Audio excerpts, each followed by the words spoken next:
Y susto en un colegio de Tudela después de que unos ladrones entraran esta misma madrugada en el centro e intentaran llevarse parte del material escolar, en concreto 2 ordenadores y un monitor interactivo. Todo ha quedado en eso, en un susto, porque no salió como esperaban. Vean.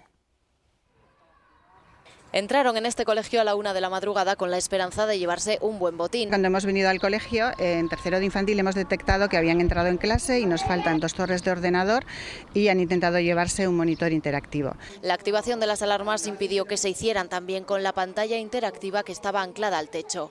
Las torres de ordenador tampoco han durado mucho en sus manos. Esta mañana una pareja las ha encontrado en las inmediaciones del centro y las ha devuelto. La policía investiga ahora cómo pudieron acceder al interior del colegio. No sabemos muy bien por dónde han podido entrar al colegio, pero tenemos un vallado que es fácilmente escalable y las ventanas pues probablemente o no estuvieran bien cerradas o no sé, porque tienen una parte rota pero no tienen el cristal roto, tienen el anclaje roto. Todo ha quedado en un susto, pero desde el centro se piden medidas para aumentar la seguridad, ya que no es la primera vez que personas ajenas acceden a él.